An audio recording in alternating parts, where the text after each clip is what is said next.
A high noon rant. I am Pugs Moran. We do this every Monday through Friday, noon p.m. sharp Central Standard Time. What is this show? Well, it is a stream of consciousness rant on all the events of this day, headlines, hot topics, current events. I wake up very early and I put together a nice little list of things, all the things that are making headlines, all the stuff that's leading off broadcast, whatever it is that people are buzzing about. I bring it to you here. I create this list and we talk about it for about 2 hours every day. Point. Today is going to be a little shorter show. I'm sorry. It's going to be about an hour and a half. We're going to have to get out of here about 1:30 or so, but that's okay because we've got stuff that we can fill that 90 minutes or so with that I think are going to benefit you greatly. Here's how it works. 4 segments, 4 quarters, I call it. We do 4 different things. The first thing that we do is a little segment called Erstwhile on This Day. This is where I take a look back at all the things that have happened to sort of shape our perception of what this day has been in the past. It's previously on or this day in history, whatever you're more comfortable. Erstwhile on this day is what we call it. We do that. Then we move into the birthdays. We talk about people celebrating birthdays on this day. We look at what they've done and we decide whether we like them or not. And that's pretty much the long and the short of that segment. Then comes quarter three. Quarter three, this is my favorite. This is where the rubber hits the road. It's the deads. That's right. We look at all the people who died on this day. Significant people, people of accomplishment who have passed away on this very day. We look at their life resume, and then based on our own understanding of what it takes to get into heaven or hell, then we decide, did this person who died on this day go to heaven or hell? And we sit in judgment, and it's a lot of fun. That's quarter 1, quarter 2, and quarter 3. Then fourth quarter.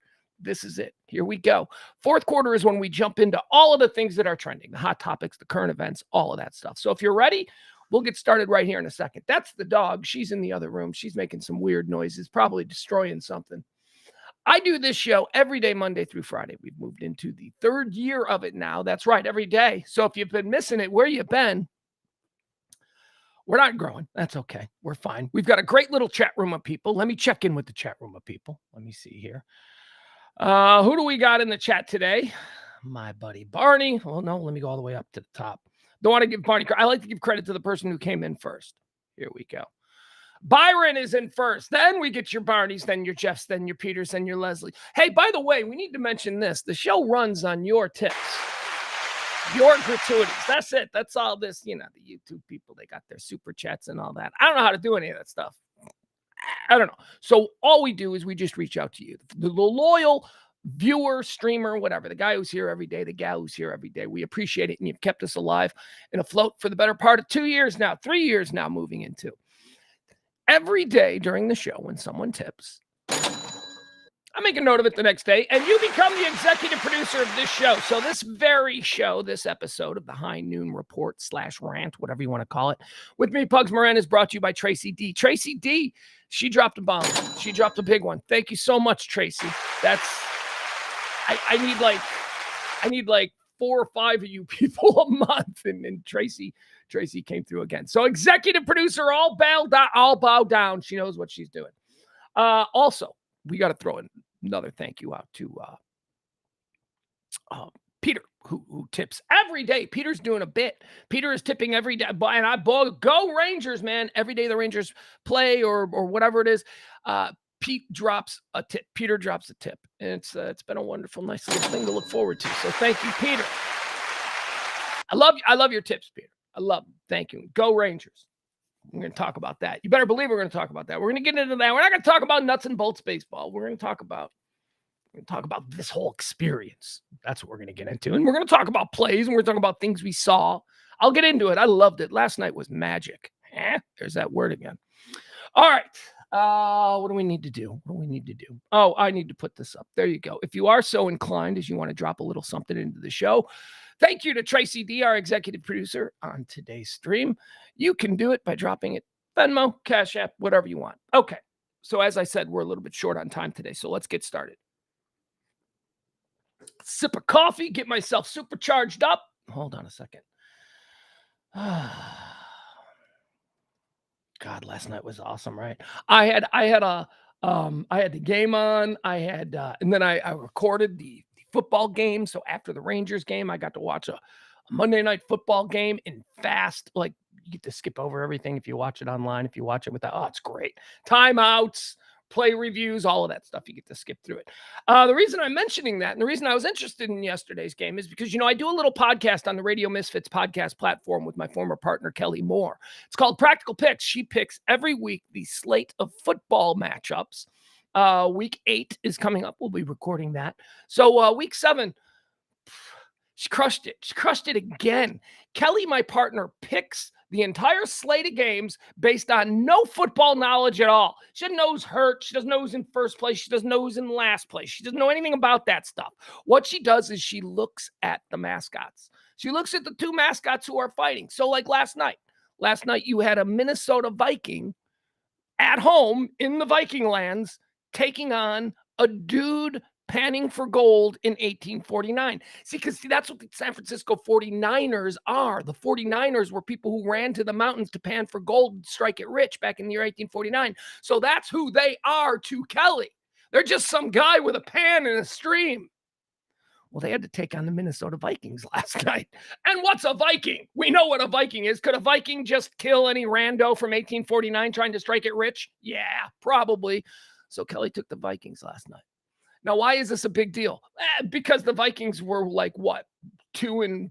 The Vikings suck, and the San Francisco 49ers are supposed to be the best team in football. Kelly said, no, a Viking could easily kill a 49er. And guess what? She was right. That was her pick. That was one of 2. Kelly's upset picks of the week. She had a double play. She went with the first. She also picked the New England Patriots over the Buffalo Bills because she figured a Patriot who has a gun and a musket and is fighting for something can probably take out a dude from Buffalo named Bill. And that's why she took the Patriots over the Bills.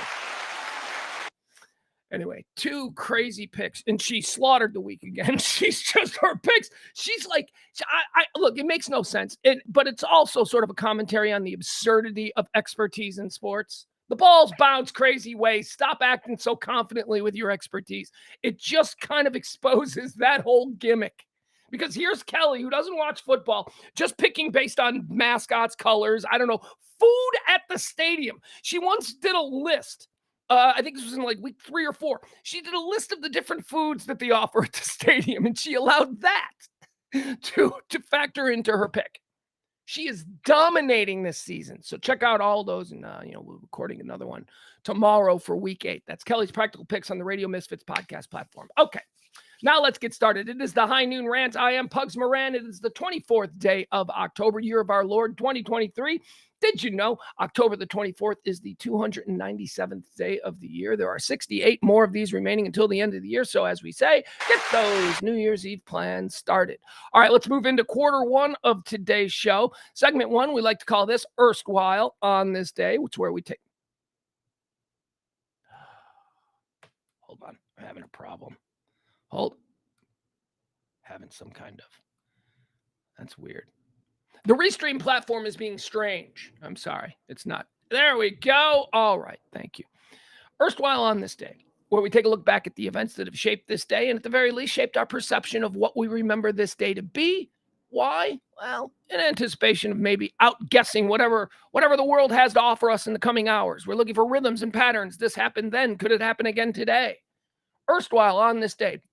On this day in 1857, Sheffield FC. Believe that stands for football club, but I could be wrong because I'm an American. The world's oldest association football club still in operation is founded in England. Happy birthday to you, world's oldest. Never heard of you. Netflix never did a special on you. I don't know who Sheffield FC is. Cool that you're the oldest, but who cares? On this day in 1901, Annie Edson Taylor becomes the first person to go over Niagara Falls in a barrel. All right. So... I always thought this was just a cartoon thing. I didn't think it was a real life thing. I didn't think people actually went over Niagara Falls in an old whiskey barrel. 1, that does not seem safe. 2, I gotta see it. I don't know that I've ever seen. I don't know if I've ever seen. You know what I have seen? You know what I have? I've seen like modern interpretations of this feat. But this we're going back to 1901. So this is not a modern interpretation. By modern interpretation, I mean I've seen Hollywood stuntmen get inside like a giant plastic ball, and you know I've seen like that. And I guess they do that because you can tech being what it is, and you know, plastics and whatnot. You can probably make something now that would allow you to survive a fall. But back then, this broad, she went over in a barrel. And why did she do it? She came from Annie Edson Taylor, is a bit of a celebrity up there in that part of the country. New York, she's a legend in Niagara Falls because why? Well, she went over in a barrel. But why did she do it? She was raised into a wealthy family. She's born into a wealthy family. Her dad died at 12. She was 12 years old. Her dad died, left all the money to the family. Wasn't making any new money, but they had enough money to kind of live and sustain a position in society. Well, as she grew, she became a school teacher, and she got used to the way that she used to live. She got used to being rich, and now she's a school teacher, and dad's dead, and there's no new money coming in, and she's kind of struggling. So she's trying to keep up appearances. So she decides that, I mean, I don't know how you make this leap. Hold my hand. We're about to jump from a rooftop to a rooftop because I have no idea how she made this leap. She just needed money and she missed being rich and a part of society. So she came up with the idea to get in a barrel and go over Niagara Falls to become famous. That was it. That was it. And she did it. She did it. And, you know, ta-da! She did. She became famous. She became kind of like a celebrity up there. And, you know, her life was pretty good. Of course, she died penniless and broke, but you know, most people back then, I think didn't they? I don't know if they had banks or savings. I don't think everybody died penniless and broke back then, didn't they? Well, at the point, spend your money while you're here. All right, on this day in 1901, Annie Edson Taylor went over Niagara Falls for the first time in a barrel. On this day in 1945, the United Nations Charter comes into effect. See you later, League of Nations. UN. On this date in 1947, famed animator Walt Disney testifies before the House Un-American Activities Committee, naming Disney employees he believes to be communists. The other day was Walt Disney's anniversary of his death, and I put him in hell. I put him in hell. Walt Disney was a great man. People are complicated. Walt Disney was a great man.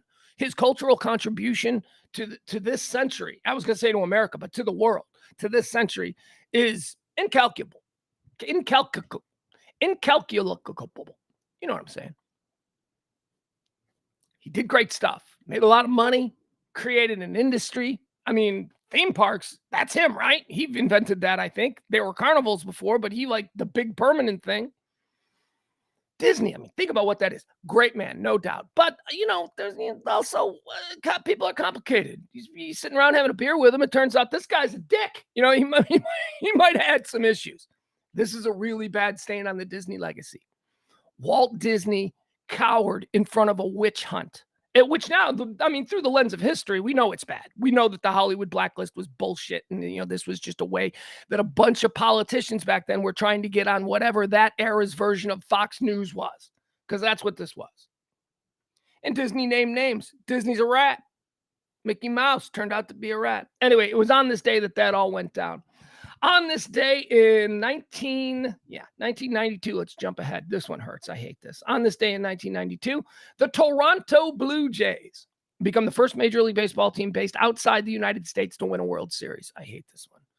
I hate this one because they beat my White Sox in the American League Championship Series. And this was like the year we were ahead of schedule.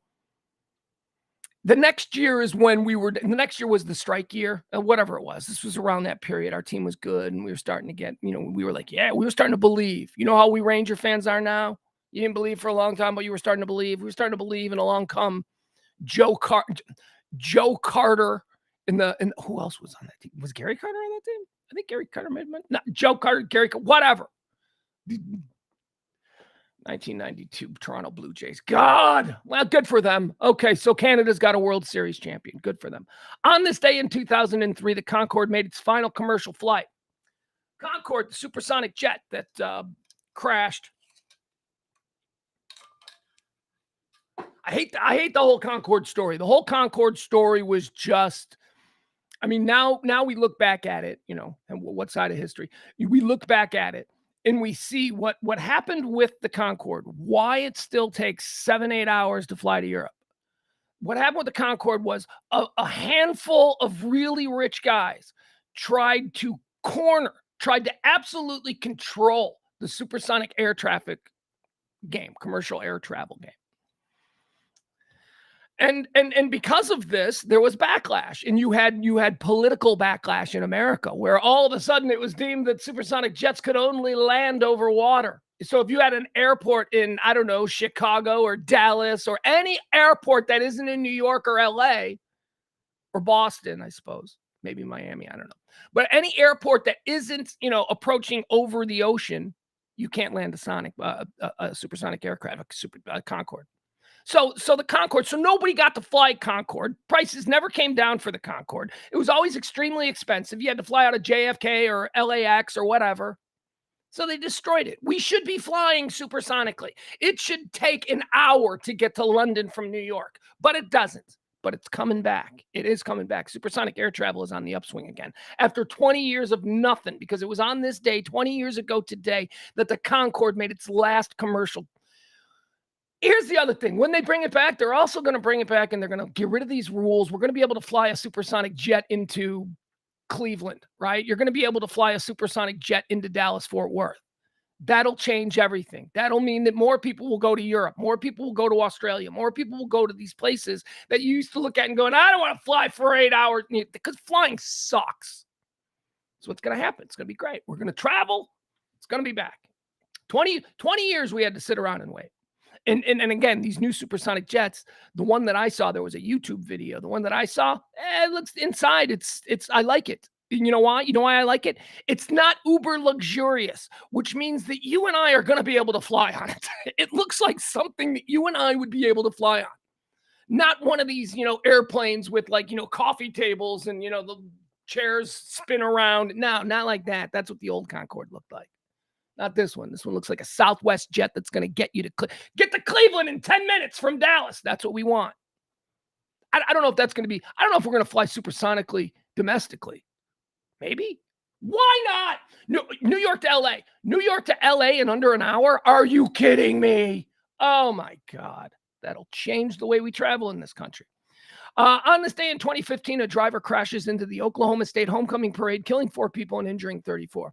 I mentioned, I don't remember this. Was this a big one? Was this guy just drunk, and was it an accident? Or because we seem to remember the ones that seem to be for some kind of purpose, some kind of I'm doing it intentionally.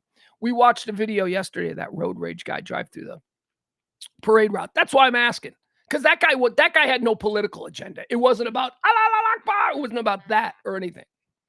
It was just hold on.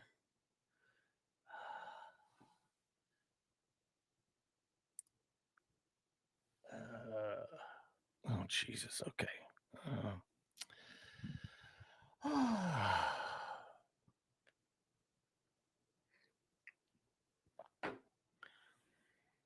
I'm getting all kinds of crazy texts now, not from organizations, weird organizations that I've never signed up for or anything. And I'm like, nobody knows my phone number. It's not like my phone number is out there and somebody, I don't know what's going on here. Anyway, yeah, that's why we were just interrupted. I was just hit with a political ad on my text in the middle of the show. What? So whoever that person is, I won't be voting for them. All right, that's it. That's going to do it for Erstwhile on this day. Let's move on to the birthday segment, where we look at people's lives and we decide, do we like them? Do we like them? These people, they're having a birthday today. Do we wish them a happy birthday or not? Really, that's the long and the short of it. On this day, born on this day, and this is a kick in the nuts. Remember I was telling you about coincidences? Remember I was saying coincidences are so weird. Born on this day in 1838, Annie Edson Taylor. That's right. We just talked about her. It's Annie Edson Taylor's birthday. It's also the anniversary of her going over Niagara Falls in a barrel. Coincidence? No, because she went over the barrel on purpose because it was her birthday. So, not everything's a coincidence. Do you see? I'll look at my coincidences legitimately. I'll be like, okay, that's not really a coincidence. This isn't really a coincidence. That it's the anniversary of Annie Edson Taylor becoming the first person to go over Niagara Falls in a barrel, and it also being Annie Edson Taylor's birthday. She chose that date to go over on the falls because it was her birthday. Anyway, there you have it. Happy birthday, Annie Edson Taylor. Born on this day in 1903, Melvin Purvis. You guys know that name? That's a lawman. That's a cop name. Melvin Purvis got a cop name. Melvin Purvis, Elliot Ness, Buford Pusser. Those are cop names. Melvin Purvis was a big FBI agent back in the days of the bank robberies of the Roaring 20s and all that. Melvin Purvis famously brought in Babyface Nelson and John Dillinger. Melvin Purvis, little Melvin, as he was called, tiny. He was like 5'4". He was like really little. Born on this day in 1903. Born on this day in 1926. Happy birthday to Y.A. Tittle, American football player. Y.A. Tittle. Do you guys even know who Y.A. Tittle is? Okay, so I'll put it like this. Sid Luckman, Y.A. Tittle, and Johnny Unitas. They were the Marino, Elway, and Kelly of their era. Those three guys. We don't even know who the hell they are anymore because their passing records have been destroyed because all we do is pass now. You want a pocket passer? Y.A. Tittle. Stand tall in that pocket. See the whole field. That's basically couldn't run to save his life, but there you have it. Born on this day, one of the all-time great football quarterbacks of a time forgotten, Y.A. Tittle. Born on this day in 1930, the Big Bopster. Big Bopster? The Big Bopper.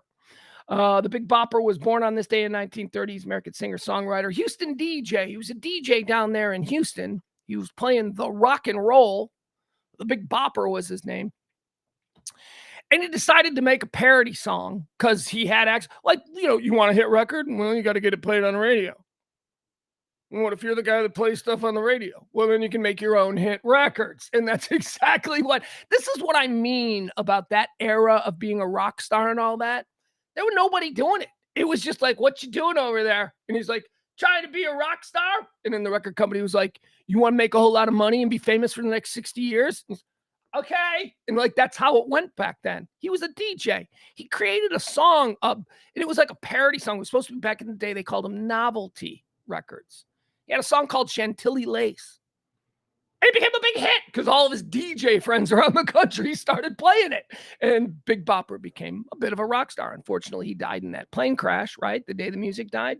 He died with Buddy Holly and who else did he die with? Who else died in that plane? Big Bopper, Buddy Holly, Richie Valens, right? All right, there you have it. Born on this day in 1930. The Big Bopper. What was his real name? Should give you his real name because he's just listed as the Big Bopper. Big Bopper's real name was J.P. Richardson Jr. There you go. J.P. Richardson Jr., the Big Bopper. Oh, there we are. All right, moving on. Other birthdays today. Who else is having a birthday? Born on this day, 1933. Oh, these guys are cool. Well, not cool. That's my reaction. They're not cool. Remember, this is a stream of consciousness. I have no filter. I'm just talking nonstop until I get done with all the stuff that I've prepared. Not really thinking it through. Sometimes I say things. These guys weren't cool. These guys were interesting. Born on this day in 1933, the Cray brothers. Do you guys know the Cray brothers? The Cray brothers were two London gangsters, identical twins.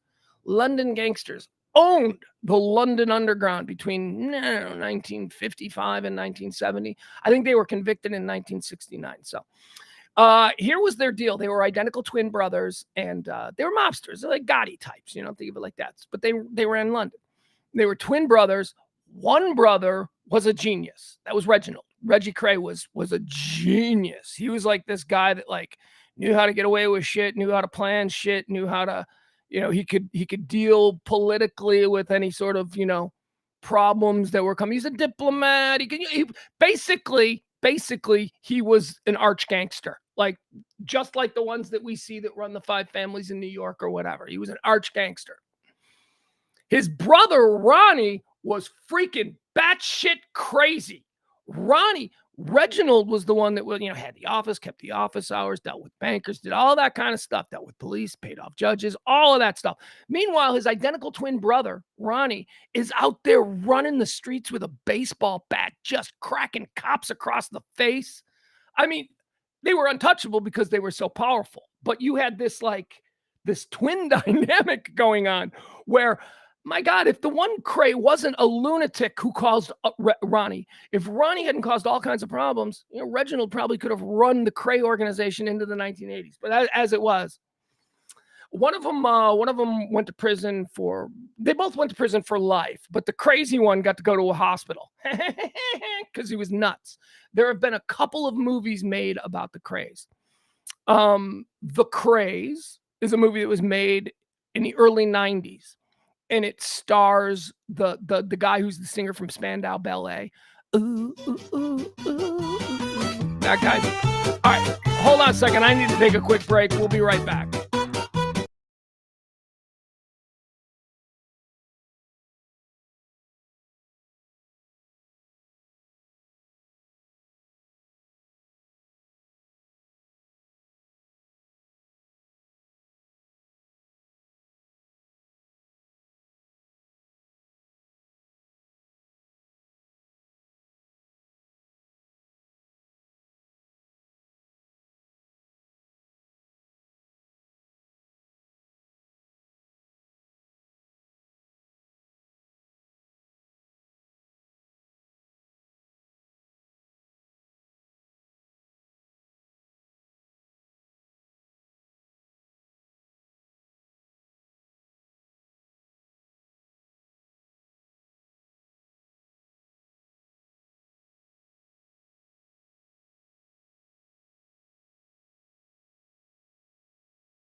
The absolute lack of professionalism around here, huh? I don't even have my. I apologize. We got stuff going on here at the house today, so I just need to be on top of that. But we will continue.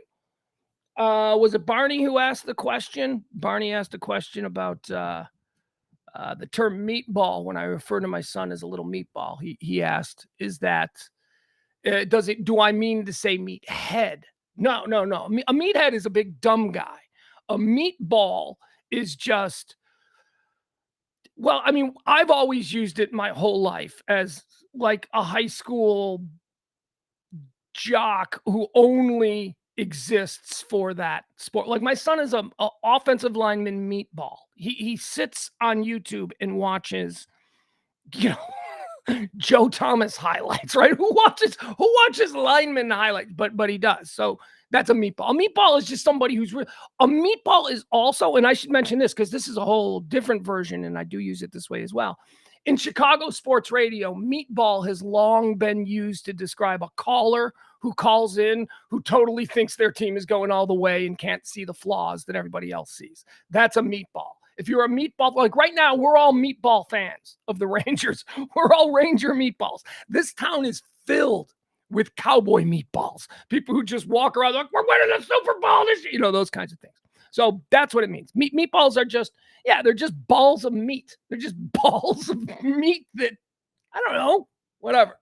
But glad we could clear that up. All right, where were we? We were doing birthdays. I totally forgot where we were. Let me see here. We were talking about the craze. That's right. We were talking about the 1980s movie starring the Spandau Ballet guy. And then there was a Tom Hardy film, Craze, that was made just a couple of years ago. That one was called Legend. In both films, one actor plays both roles, and they're very good. Very, very interesting story. The Craze were born on this day in 1933. Born on this day in 1936, Bill Wyman, former bass player of the Rolling Stones. Bill Wyman turned 75 and went, yeah, I'm done with all of this stuff. Bill Wyman of the Rolling Stones, born on this day in 1936. Born on this day in 1947, Kevin Kline. Kevin Kline's an actor, but I can't think of like what. It's like, what's the best thing Kevin Kline has done? And don't say Phoebe Cates, because, you know, that would be the obvious. Like, what is Kevin Kline known for? I don't even know.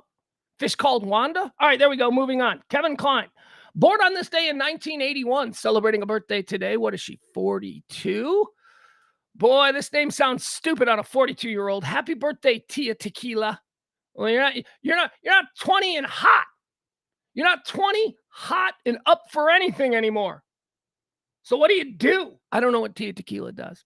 Change your name. Tia Tequila. It doesn't work for a 42-year-old woman. What are you driving kids to carpool? Pugs. I know. My name is Pugs, but that's my name forever. It's not changing. I am Pugs. Tia Tequila. Born on this day in 1981. Born on this day in 1986. Here's a big one.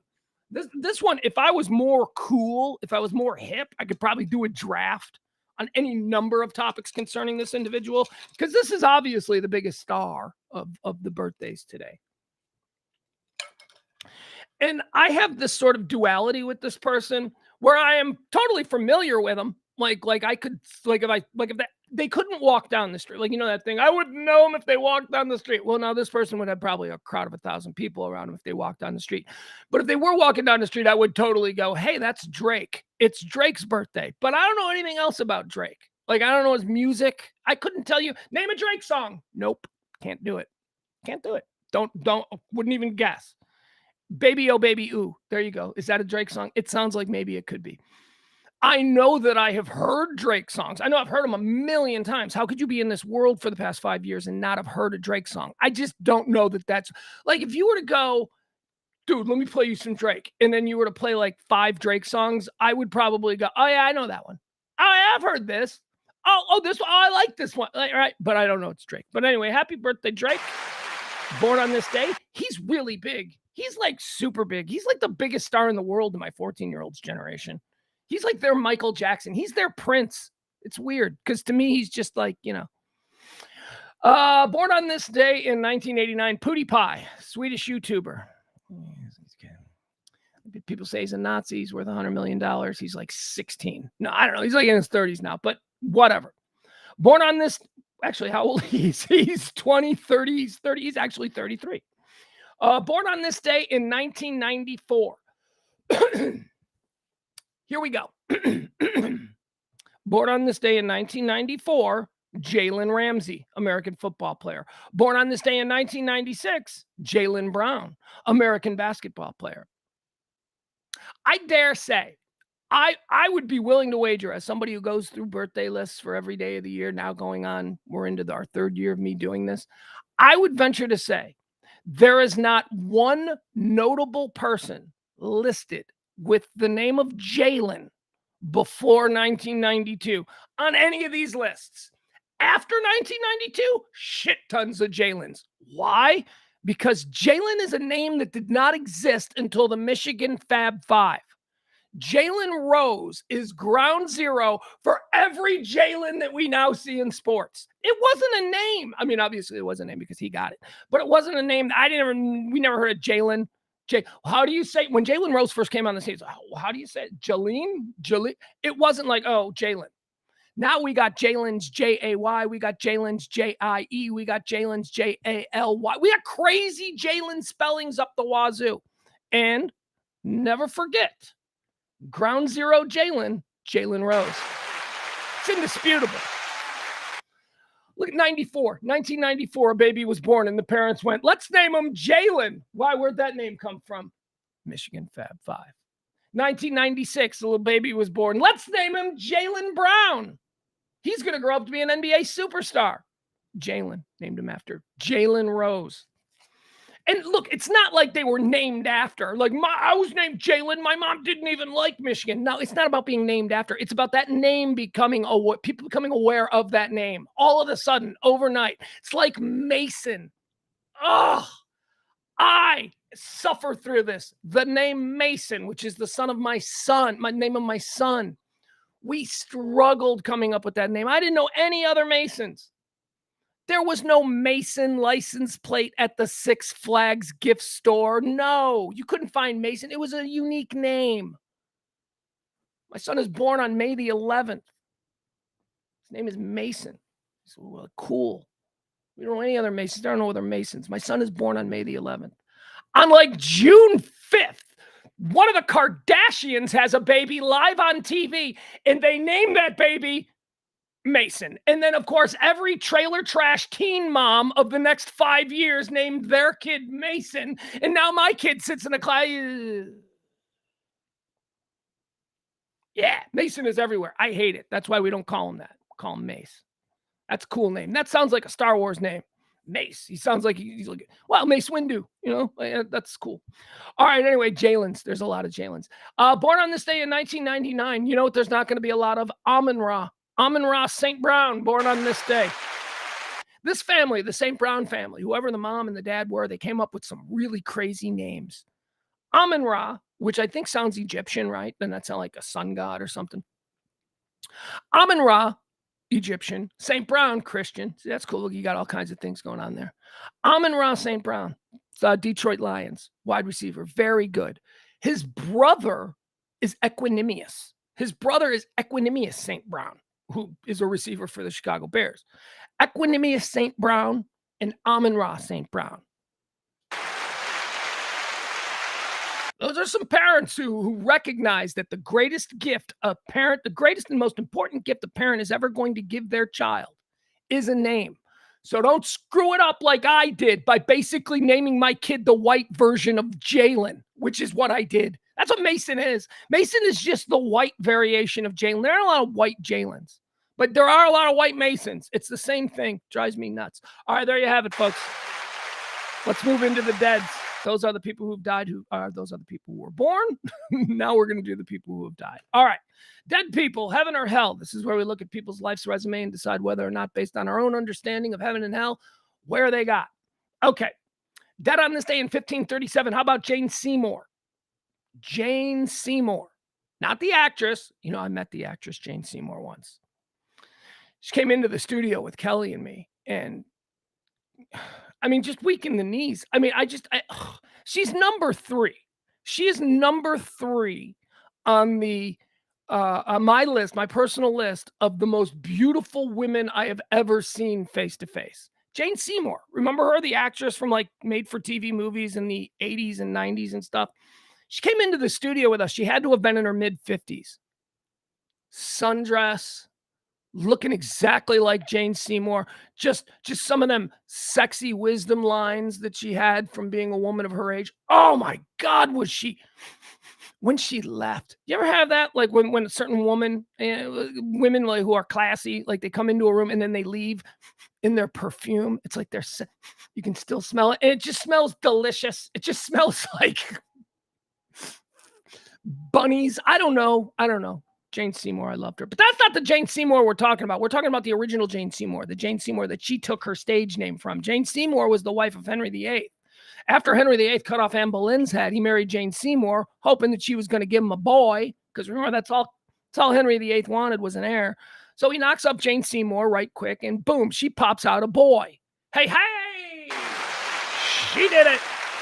She gave him the heir, and then she died because it was a bad birth, and he got his boy. The king got what he wanted. The king got his boy, got his heir, and Jane Seymour is the only of King Henry VIII's queens to have been given a queen's funeral. Jane Seymour. By the way, her brothers, after she died, her brothers would like go on to rule the country. Like her brothers like had really big positions of power. She wasn't really powerful. He just saw her and thought she was hot. And so he made her queen. And then her brothers sort of rode up with her. But after she died, the people loved her so much because she did what nobody else could do, which was basically deliver an heir. The people loved her so much that the brothers became like gods, and they became really popular. And then they got executed for being popular. That's what happened back then. Maybe that's why everybody was an asshole back then. You didn't want to be popular. Being popular meant the king felt threatened and you got your head cut off. Dead on. Oh, so where'd she go? Jane Seymour. Where'd she go? Let's go heaven. Let's just put her in heaven. Not because of the actual Jane Seymour who produced an heir for King Henry VIII, but because of that smell, that beautiful flowery springtime smell that the actress Jane Seymour left in my studio after she left. Going to heaven. Dead on this day in 1971, Chuck Hughes. Now, we learned about Chuck Hughes last year. I knew about Chuck Hughes because it happened.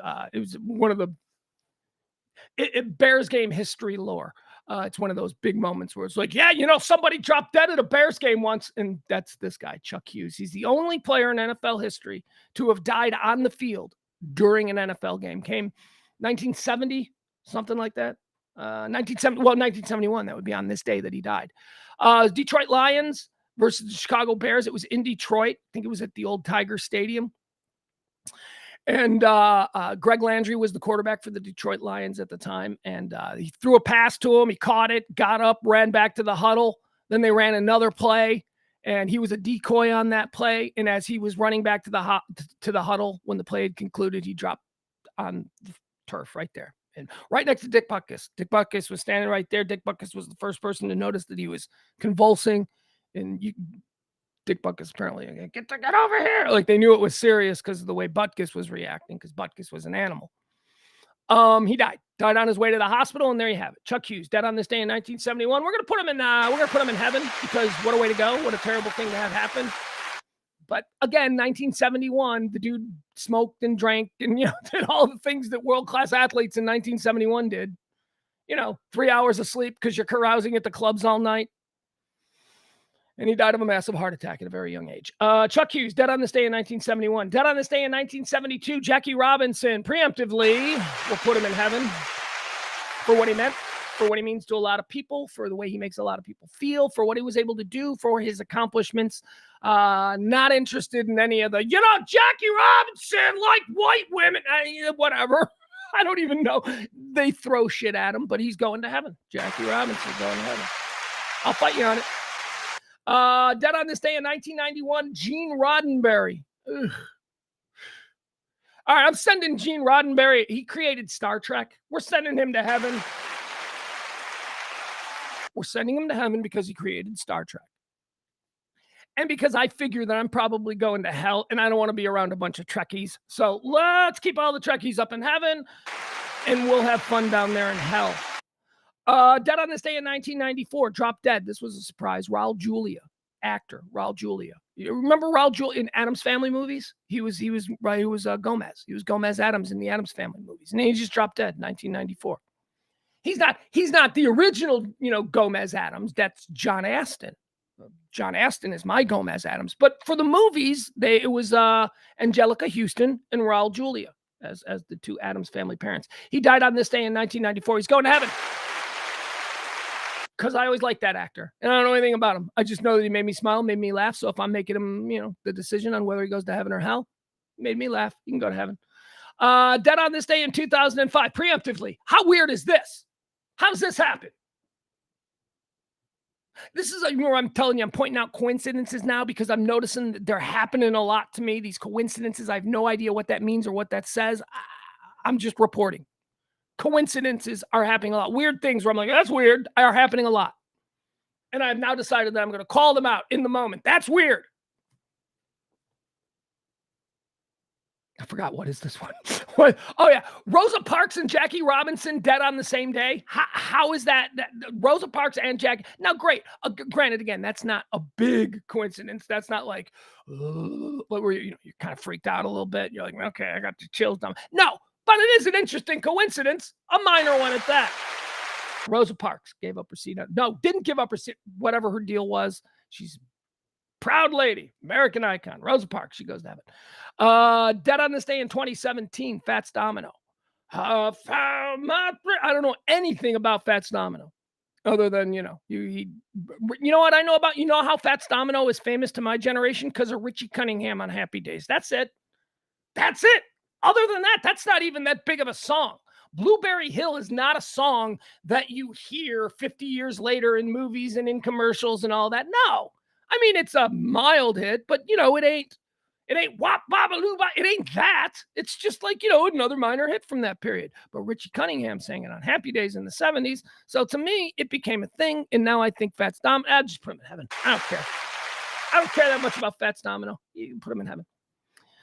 Dead on this day in 2017, the exact same day as Fats Domino. Robert Guillaume. Who's Robert Guillaume? That's who you're. Who's Robert Guillaume? Robert Guillaume is Benson, dude. Benson. Remember the TV show Benson? Bob Guillaume? All right, so here's what I never got about Benson. I got like a whole 20-minute TED Talk that I can do on the television show Benson. I've got questions. Do you remember Benson? Benson started. Okay, I'm going to start from the beginning. The TV show Benson was a spinoff. The TV show Benson, where, he was the black butler for the governor of the state of whatever. I don't even know what state it was. But that was the premise. He was Benson. He was the butler. And he was the butler to the governor. And it was about all of this silly, elitist, political and, fancy society stuff that's going on in this governor's mansion. And it's all being overseen by Benson. Now, why is that? Why does that get made as a sitcom? Because that's a funny premise. You know why? Because Benson's an asshole. Benson is a jerk. Benson doesn't like anybody. Benson is mean, and Benson is constantly trying to screw things up on purpose to cause problems for the elite people, the moneyed people, who Benson does not feel a part of. That's the pitch. That's who Benson is. You know how I know that's who Benson is? Because that's who the character of Benson was on Soap. The television show that created the television show Benson. Soap. Benson was the Tate's butler, and Benson was hysterical. That show, Soap, was very funny, but Benson was one of the funniest things about that show because he freaking hated his rich people that he worked for. He hated them. And with a smile, he would do whatever they say, and then he would actively usurp whatever their plan was in order to make them look foolish. That's who Benson was. That's the guy who was given the ABC spinoff. They were going to take that character and they were going to put him inside the governor's mansion. And he was going to do all that stuff that he was going to do at the Tates. He was going to do it to the governor. But guess what happened? At some point, they completely changed the character of Benson. They made him a college graduate. He went from being the TV show Benson. He went in season 1 from being that character from Soap, that smart-assy, that kind of mean and evil butler who's trying to screw things up on purpose. They went from that in season 1 of Benson to the next season. All of a sudden, he's the governor's chief of staff. And by the end of it, he's the governor. No, Bob Guillaume, you go to hell. Bob Guillaume tried to pull that shit on me as a little kid. And I was like, no. How do you go from being the Tate's butler on Soap to the governor, the first black governor of a state? Didn't make sense. I hated it. Screw you, Bob Guillaume. Dead on this day in 2017.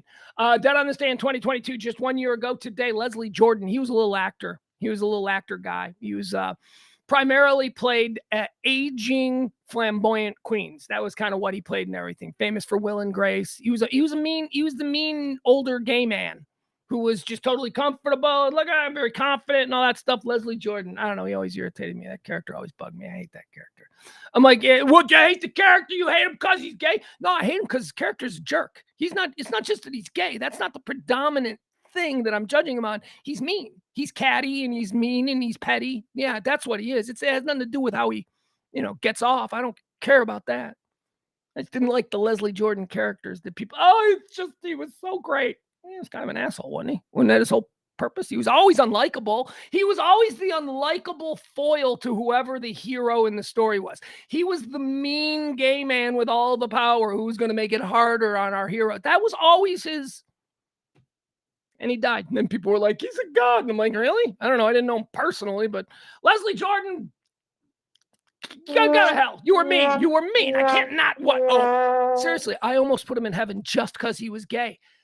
That's problematic. I went, well, but he's gay. I should put him in. No, he was a jerk. His character was always a jerk. He was mean. Catty. Again, nothing to do with who he loves. Has to do with the fact that he was a jerk. Didn't like the character. I was like, yeah, I don't like that guy. He's a bad guy. Going to hell. Who did we put to hell? Who did we put in hell today? Did we put anybody besides him? Did anybody else? Does he have any company? I always feel bad sending people to hell without company. Bob Guillaume. That's right. We sent Bob Guillaume. Robert Guillaume went to hell for tricking me as Benson. No way Benson became governor. That's not real. Chuck Hughes, we sent to heaven. Jackie Robinson, we sent to heaven. Gene Roddenberry, we sent to heaven. Raul Julia, we sent to heaven. Rosa Parks, we sent to heaven. Fats Domino, we sent to heaven. Robert Guillaume, we sent to hell. And Leslie Jordan, we sent to hell. All right, there you have it, folks. All right, let's get started now. Ooh, it's hot. It is hot in here. I'm picking up a sweat here. How dare me? Leslie, what's my problem? His character, jerk, but he was a delightful human. I don't know him as a delightful human. You don't know him as a delightful human. I know him as the mean guy from Will and Grace. What do you mean you're putting him in heaven? Why? Why are you putting him in heaven? What did he do? I don't know. It's too late. He's in hell. Oh, come on. He's going to enjoy hell. I'm going to hell. Put myself in hell. Trust me, hell's going to be more fun. He wants to. You think Leslie Jordan wants to be in heaven? He wants to be in hell. But I do understand your pushback. All right, that's going to do it. Now let's move into all of the events that are happening today. Let's talk about the trends and headlines and all the stuff that people are buzzing about.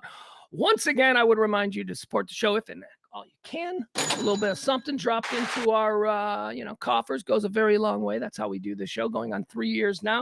Let's talk about all the things that are happening in the world. Big story. Well, it's Israel. We'll start off with Israel. Big story again with Israel. It's still happening, I mean, you want wall-to-wall coverage of the Israeli war, you can get it in other places. That's not what we do here. We don't spend too much time in politics. We don't spend too much time on one, like the Ukraine war. We bailed on that after a couple of days because it's like, it's still going on. There is some conversation among the allies, whom I don't even know exactly who that would be. I mean, the usual suspects, the organized Western world, UK, France, Germany, America, all that. But I don't know who else is with us. Iran's getting involved. They're saber rattling. That's going to be a problem. We got 2 ships in the Gulf there. They're sending the Med. China's sending 2 ships to the Med. That's a problem. Biden has this is the story that's going around. Biden has pressured Netanyahu to delay the land incursion. This is the thing we've all been waiting on now for almost 3 weeks. The troops are amassed at the border of Gaza there. The Israeli Defense Forces are ready to go in, and they haven't. And now you're starting to have some real issues within the upper brass of the military there in Israel where they're like, let's go! The military is like, let's do this. And for some reason, Netanyahu is like, we're going to wait negotiating. And it's being said that that's at the behest of the United States and our interests in the region and all of that. The other thing that's interesting is the guy who's really kind of losing his shit over all of this is Bin Salman Bun Dun Dun Dun Dun. You know, the guy in Saudi Arabia, the guy who owns golf now. That guy is apparently losing his shit because he's got big plans for the Middle East, and they don't involve this kind of nonsense. And he's got that city, OEM. Remember, we talked about it a couple of months ago on the show when he unveiled the blueprints and the plans. It's this giant desert city that is supposed to be like the most modern city in the world. It looks really cool. It's a giant freaky wall. Looks like something out of Dune. Seriously, look it up. Anyway, there's like construction shit that needs to be going. And all of the dudes that are like working construction, here's the thing. He can't have an all-out Arab war. He can't have all of his 20-year-old construction workers who are working around the clock to build this city in the desert. He can't have them suddenly going off to fight a war. He's got hundreds of billions of dollars tied up in this project. I didn't even know there were hundreds of billions of dollars, but there are, and he's got it. So that's what's going on in Israel. It's hell is breaking loose. I'll let you know. Look, the next big thing, the next hostages are being released. They're letting, some old people go that's good. That's good. I'll let you know when the land war starts. Speaker. Let's talk about the Speaker of the House situation here in the United States. This is ridiculous. Who's Tom Emmer? See, guys, this is what I tell you. There's like 400 of these dudes who are congressmen, and we only know like 10 of them. Because it's the 10 who go on Fox News. You live in Nebraska and you know who Alexandria Ocasio-Cortez is, even though you shouldn't, because she's just like a pipsqueak congresswoman from like the Bronx, and you're in Nebraska, but you hate her and you know everything about her. You don't know your own guy. It's because we got a whole bunch of different, we got 10 people who go out there. They're the messengers. They get out there, they get on TV. They're dummies, but they look good and they can, make an argument. And then you got the legislators. That's the other ones you've never heard of, like the person who probably represents you in your district. You don't even know who that is. You're like, yeah, who's that? Those people. I guess that's what a Tom Emmer is. Got a whole bunch of names of these people.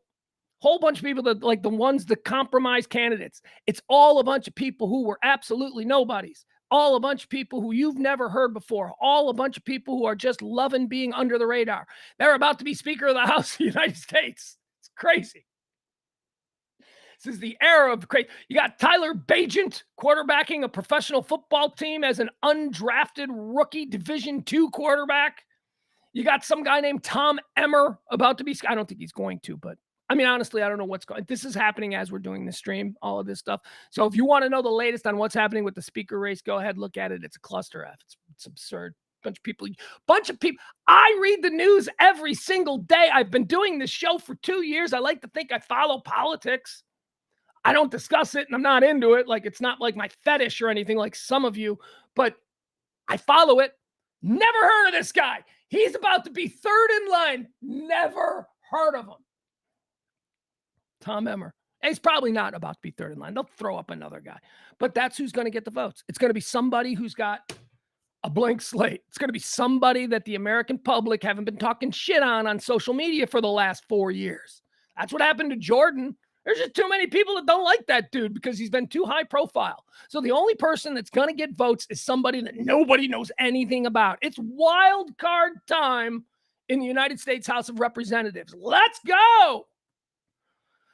Meta's being sued. This is breaking news that was coming out this morning. 33 separate attorneys general from states across the nation are suing Meta for diddling kids. No, but it's like, doing stuff, not doing stuff to kids, but practices deemed, I'll just read it to you. I mean, there's no reason for me to sit here like a dumbass and try and tell you what's happening here.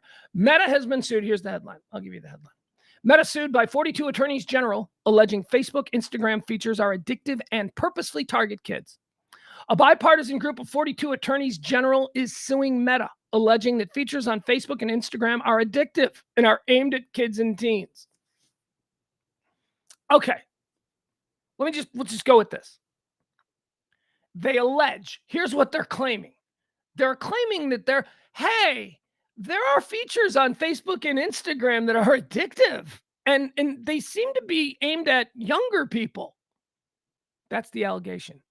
Is that true? Fuck yeah, it's true. That is absolutely true. You don't even have to put it as an allegation. That is absolutely true. We all know it. But now we're going to play the stupid legal game where it's like, well, These features on Facebook appeal to a wide cross-section of people. Hell, here's an 85-year-old woman in Wisconsin who enjoys this Diplo video. The lawsuit demonstrates the broad bipartisan interest in protecting kids and teens from online harm. Meta designed its Facebook and Instagram products to keep young users on them for longer and repeatedly coming back. This is the accusation of the attorneys general. Now, this is where I get into a very complicated situation, because I do not like the government establishing rules and regulations for emerging industries. And I still see social media and digital and all that stuff as an emerging industry. So I don't like this. This problem is a nanny state problem. This is an issue where the government is now inserting themselves because of fear of what will happen with children. Well, it's the parents' job to get in the middle of that, not the government's job. That's the only pushback I have on this.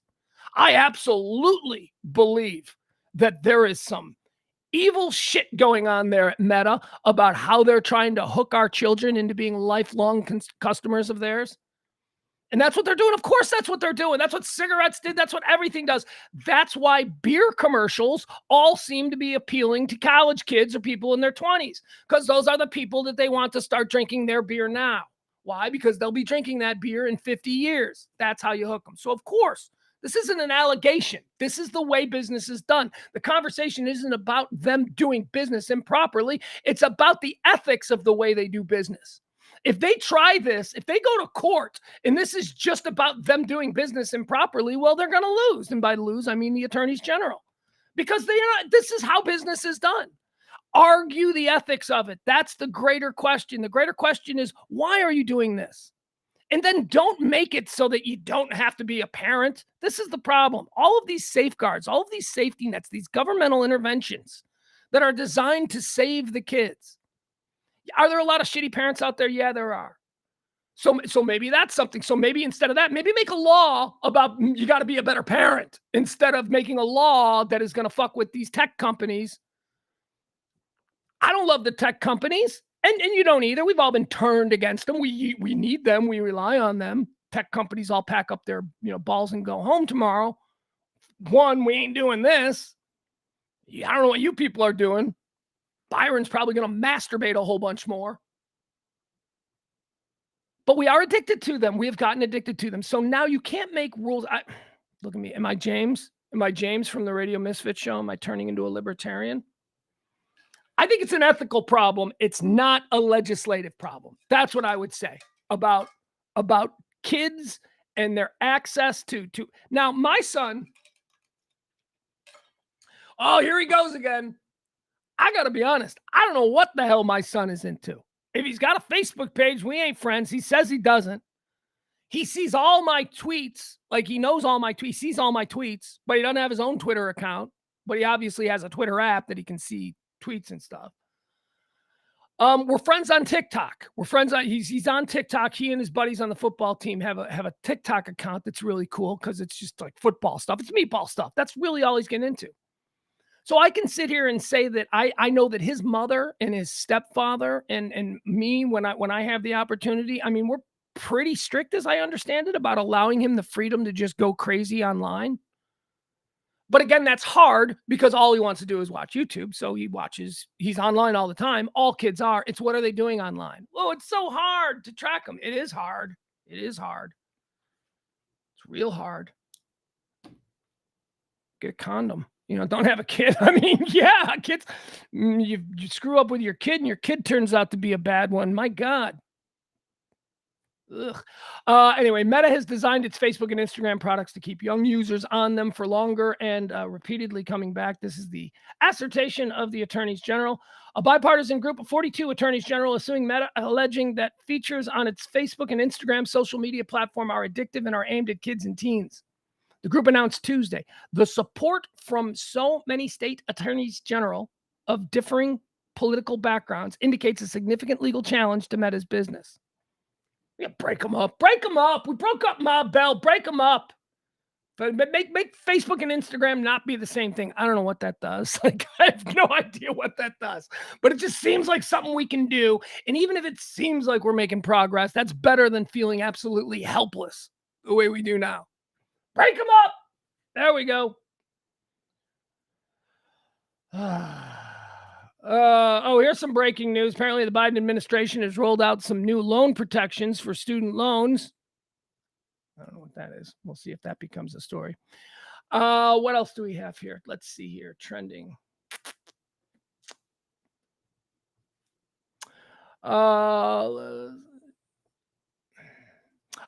Okay. So here's another story about kids that we'll get into. This is a story. This is where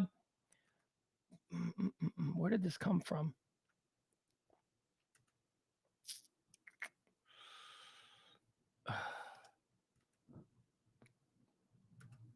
Hold on, I'm sorry. I'm having some difficulty here pulling this stupid story up. All right, basically, here's what the story says.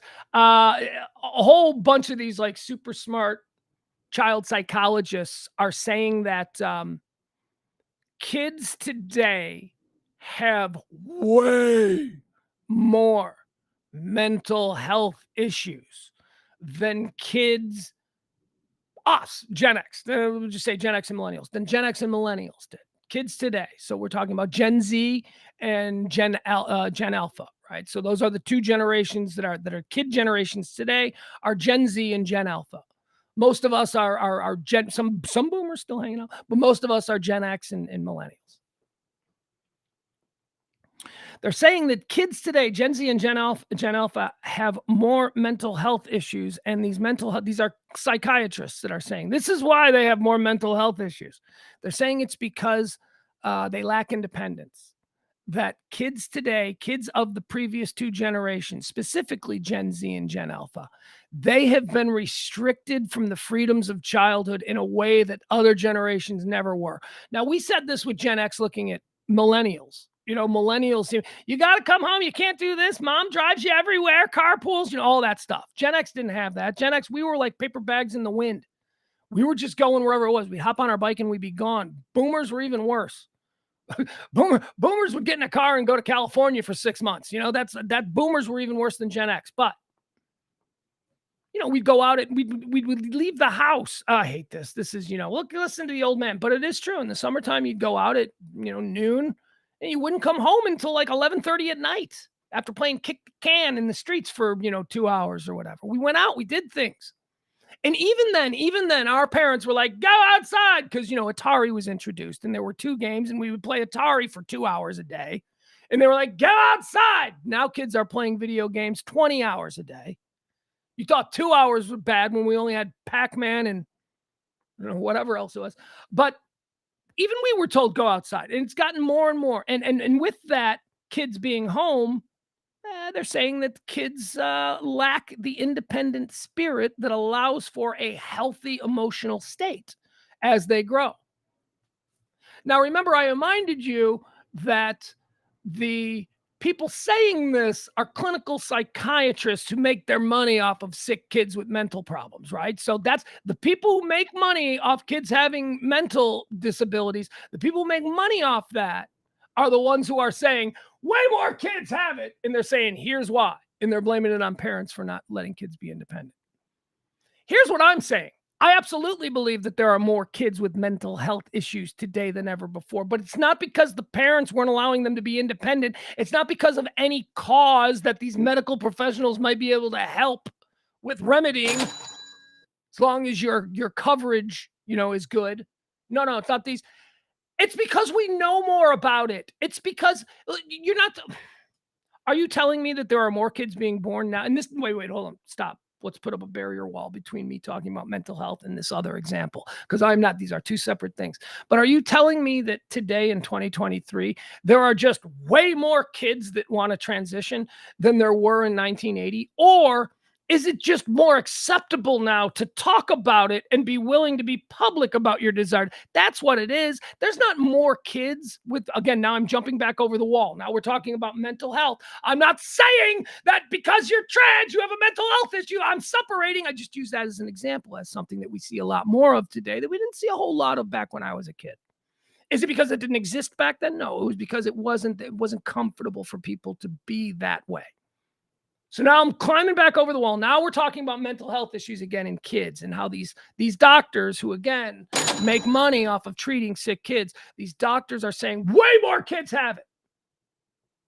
Way more kids have mental disabilities today because we're talking about it more. We're diagnosing it more. There are things that back when I was in school and when you were in school, you know what we had? We had the weirdo. We had that kid's a weirdo. What's up with that kid? I don't know. He's a weirdo. You know what he is today? He's special and he's autistic and he's on the spectrum and, all that stuff. He's diagnosed. He's somebody who doctors now have something that they can say he has and they can give him pills for it. Back then, when we were kids, it was just, it's kind of an odd duck. There were weird kids. There were odd ducks. Kids were sad. Kids, teen suicide, was something I have a friend who killed themselves when I was in high school. She was probably manic depressive. She was wild. She was wild and she was crazy. And now knowing what I know, she's probably bipolar manic depressive and she was never diagnosed because that wasn't something that was done back then. So don't tell me that kids today have more mental health problems because we parents are bad. Okay, stop it. You're telling us that because then we parents will feel guilty and maybe we'll pay you for whatever your great therapy is or maybe even buy your book on the subject.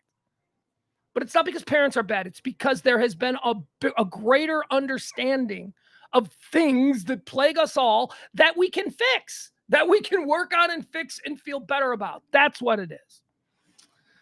All right. Anyway, that's my 2 cents on it. All right, let's move on. Samantha Wool. This is an interesting story. The Samantha Wool story. Samantha Wool. I'm fascinated by this. Samantha Wool is the president of the Jewish congregation, the synagogue there outside of Detroit. She was murdered on Saturday. She was stabbed in front of her house, or in her house, actually, police believe. She was stabbed 7 times, left for dead, body laid on the front lawn of her house for a couple of hours early Sunday morning until it was discovered. Or maybe it was Saturday morning, I'm not sure. So this comes, of course, while the world is in the grips of Hamas versus Israeli war.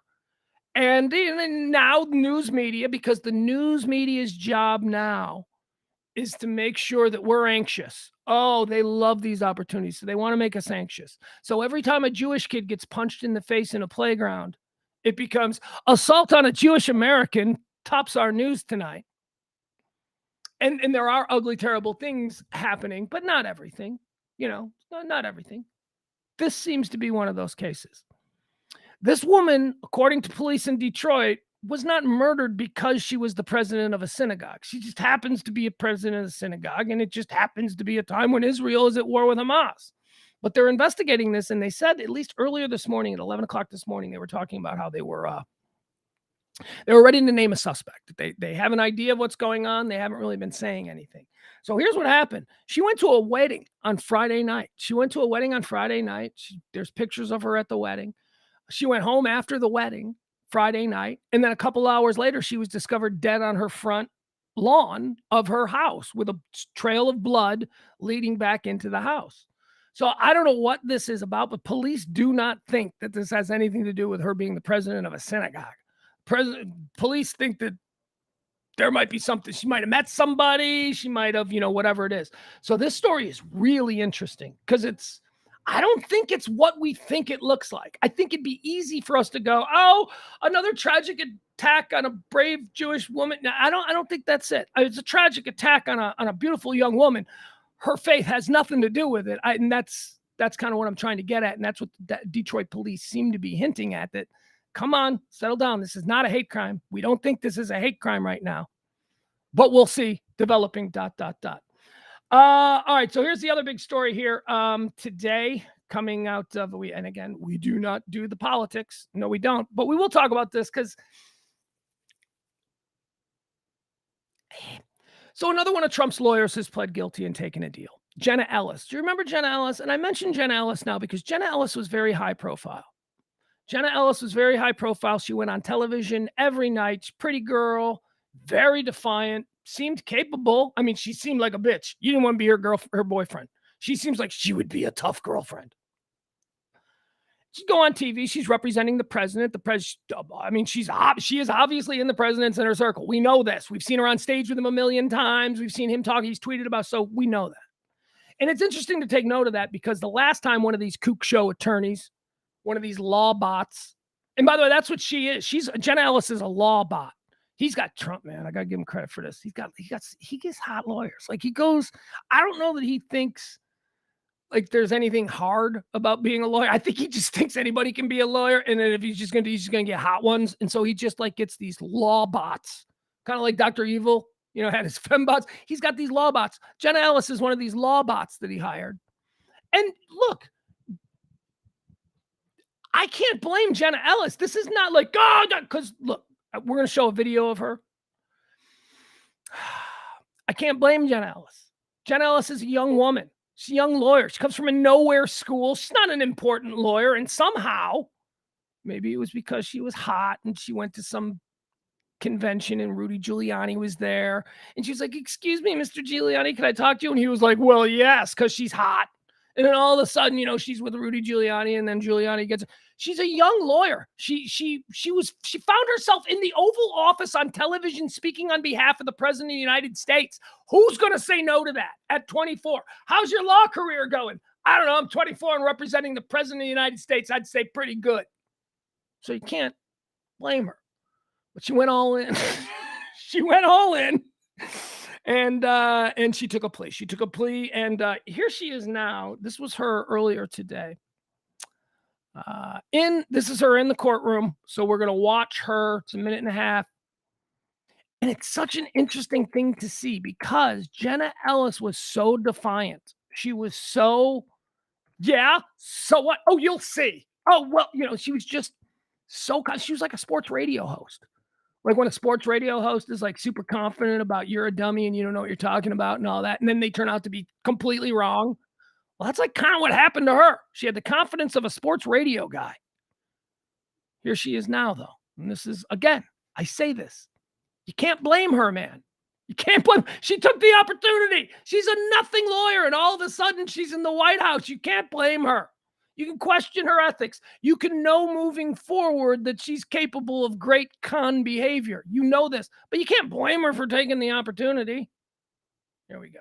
Let's see what this is. Here she is. This is Trump lawyer Jenna Ellis taking a plea. Thank you, Your Honor, for the opportunity to address the court. She's crying. As an attorney who is also a Christian, I take my responsibilities as a lawyer very seriously, and I endeavor to be a person of sound moral and ethical character in all of my dealings. In the wake of the 2020 presidential election, I believed that challenging the results on behalf of President Trump should be pursued in a just and legal way. I endeavored to represent my client to the best of my ability. I relied on others, including lawyers with many more years of experience than I, to provide me with true and reliable information, especially since my role involved speaking to the media and to legislators in various states. What I did not do, but should have done, Your Honor, was to make sure that the facts the other lawyers alleged to be true were in fact true. In the frenetic pace of attempting to raise challenges to the election in several states, including Georgia, I failed to do my due diligence. I believe in and I value election integrity. If I knew then what I know now, I would have declined to represent Donald Trump in these post-election challenges. I look back on this whole experience with deep remorse. For those failures of mine, Your Honor, I have taken responsibility already before the Colorado bar who censured me, and I now take responsibility before this court and apologize to the people of Georgia. Thank you. All right, there you have it. That's Trump attorney Jenna Ellis. She is now one of three of his attorneys who are cooperating, who will testify against him now, bring evidence against him. That's why they're doing this. Jenna Ellis is 25 years old. She's finally snapped out of it, and she's like, yeah, this is bad for everybody. I need to now look at the rest of my life. Because Jenna Ellis may not be a lawyer anymore. These are the kinds of things that are happening to these people. They broke the law in the course of their life. They're all being forced to, fall on their swords. I kind of feel bad for her. I kind of feel bad for her because there's a part of me, I look at her like she's got a father out there, right? And I don't know what her father's all about. I don't know. But Are you proud of your daughter? Like, I think I would have been proud of her to some degree of reaching that, but then I'd have been horrified by the way she presented herself on television, because she was obviously a snake oil salesman, which is interesting. Because I know my boy Frankie here. Now, I think, look, hey, we don't do politics here. I think Biden's a doting old fool, and I think that Trump is a dangerous madman criminal. So that's just where I am. Frank, I know that Frank is a Trump guy. And I'm wondering what you Trump people, I mean, are you turning on him now? I mean, is Jenna Ellis all of a sudden not a good lawyer? Because, she was like right there with you guys for so long, and you probably loved her, and now she's doing this, and now you probably, I don't understand. See, where's your line? Where's your through line? Are all of these people just backstabbing rats, or is the fucking jig up? I mean, is it just people going, okay? I mean, Trump doesn't know politics. He's a real estate guy from New York. He came in, he stepped on a bunch of landmines. He didn't care. He figured he'd be able to bull in a china shop his way through anything. Maybe he wrongly thought that power would bring some sort of supreme indemnification over all that, but it didn't. And now he lost re-election, and he's out, and he did all of these things, and now all of these things are coming home to roost. He's got Kenny the Cheese, right? He's got Chesborough, he's got Powell, and now he's got Ellis. These are like three of his attorneys who are in the meetings, who know everything, who have given all of that information to the prosecutor, who is now going to use all of that in future trials. I mean, why do you think they took a plea deal? They took a plea deal because, anyway, it's we don't do a lot of this stuff, but I did think it was interesting because I've always had a bit of a fascination with Jenna Ellis. I was always like, how did she find herself in this position? She's a beautiful young woman. she's I mean, is she going to be a good lawyer now? Like, is she going to lose her attorney's license and say she already did in Colorado? I mean, are other states going to be like, I don't know. I don't even know how all that works. All I know is that she's young. She screwed up. She had an opportunity placed in front of her. She ran with it. She obviously has, low moral character. That's fine. But again, people are complicated. I like to say that we shouldn't ever define someone by their worst character trait. But if your worst character trait is low moral character, that might be the bridge too far, right? That might be the one. I don't know, whatever. Anyway, there you go. She ain't going to jail, and that's really what she was worried about. That's what all these people are worried about. These lawyers don't want to go to jail. They don't want to look at 9 months in jail or whatever the hell it is. So they are wheeling and dealing. There's a story out there that Putin had a heart attack yesterday. Story made its way around the world. A bunch of news outlets. Turns out the story came from some weird Telegram channel that probably isn't true. So now people are going, not true. What else do we have? Oh, the I-55 accident that we showed yesterday. I-55 in New Orleans, there was a bad car accident in the fog yesterday. We showed the video. It was horrible. 7 people died in that thing, man. 7 people died in that thing. Okay, so we can do this. So why not? Let's get into the Rangers stuff, right? Rangers won. We're very excited. We don't celebrate American League Championship Series wins. We did last night. We had a good time. Right now, in the course. Stay focused. Don't get crazy. We ain't won nothing yet. The big heartbreak is right there yonder over the ridge, and it's coming for us. So we need to take it head on. Let's go. Let's go into this. World Series Rangers. So Mattress Mac, he's a big gambler down there in Houston. I think he's a mattress guy, right? Doesn't he own like a mattress store? And that his whole thing? Okay, so he owns a mattress store, but he's also a big gambler. And he's sort of become famous over these past few years for placing gigantic, crazy old man bets. And sometimes they win. And when they win, it's like, isn't Mattress Mac cool? Well, Mattress Mac is a Houston Astros fan, and he put apparently a $3 million bet on the game last night. And now we've got some wonderful video of Mattress Mac. Where is he? Yeah, here he is. This is whose home run is this? Is this Garcia's home run? I don't know what it is, but this is a man having it sink in that he just blew $3 million. And here you go. This is Mattress Mac from the game yesterday, watching yet another Ranger home run. Boom. Here we go. On this 1-0 from Javier. Seager hits it. Go on, home run. How's it feel, Mac? How's it feel?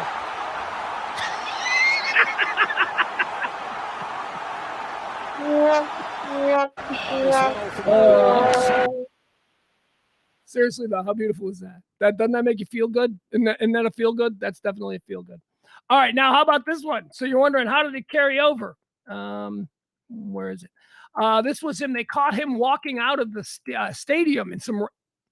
Oh, it's gone. No, it can't be gone. It can't be gone. I saw it earlier. Screw you. I saw it earlier. Okay, hold on.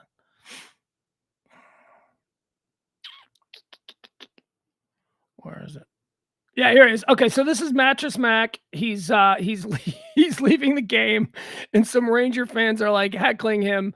And you know, when you lose $3 million,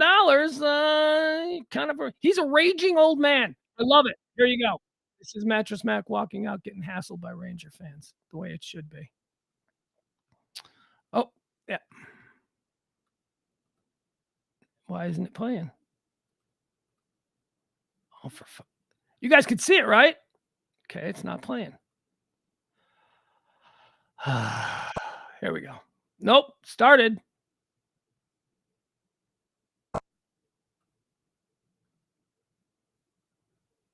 That, you know, it's going to start playing, and it's going to play for shit. It's going to be awful. So, anyway, we'll try this one more time. Yep, there we go.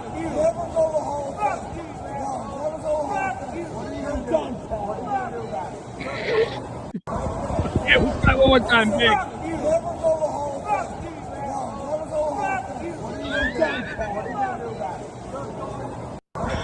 Oh, pissed off old man, $3 million lighter, just teeing off on someone. Fuck you, man. Yeah, I know, Mac. Pretty dumb laying $3 million on the Astros, huh? Especially when we all know the Rangers have magic. Good game yesterday. So we should react to this. Good game last night. We did it. They did what we knew they were going to do, which was defeat the Houston Astros and move on to their place in the World Series. Now we're going to sit, we're going to relax, we're going to hope that the mojo, the heat, the energy, whatever it is, can be maintained. Hope they put that in a box and carried it safely back to Arlington, because we're going to open up that can and we're going to go at it on Friday. The World Series begins Friday. Is it in Arlington Friday night? It is, right? Game 1 will be us. Obviously, we're going to talk a lot about it in the coming days, but all I can say, and I will leave you with this, because we got to get out of here today. It's that the show is now over. I will leave you with this. Wasn't that fun? Wasn't that fucking awesome? Seriously. Some of you are jumping on late. James Parker, he wouldn't even jump on last night. I send him, I go, James, who I do the Radio Misfits show with. I go, James, thinking about doing, or I'm not going to do a Radio Misfits show tonight because of Game 7. And he texts me back, what is that, hockey? Come on, man. I mean, don't let your ego stop you from enjoying this. And why would your ego stop you? Because your ego is stopping you because you feel a little bit weird about it just being on your radar now. Like James hadn't paid any attention to the Rangers all year, and now all of a sudden it snuck up on him, and it's something that he's got to be all about, and he kind of resents that a little because he feels like maybe he should have been on it earlier. That's ego. That's ego. All of that mess all happening at once in the blink of an eye is ego, and that's why he says things like, what is that, hockey? He used to be a Ranger guy. He was on Ranger in 2010, 2011. He's writing Ranger parody songs talking about the game. I was with him then. I know what he was into. Or I don't know. Maybe he wasn't. But we need to all get on board. It's fine. Don't fucking bust people's balls for not having been Ranger fans. This is how we build the next generation of Ranger fan. This is how we make 2024 at that ballpark out there awesome. It's going to be a party every night. That's what we have to look forward to. Now, we're not done with what we got to do this week. We got some wins. We got some games we got to win this week. And the Rangers will. Think about how awesome this week is now. This is sports magic. This week is a little bit cooler than it otherwise could have been, right? Because on Friday, can't wait to Friday. We all can't wait to Friday, but now we've got a Friday with a purpose. We've got a real reason.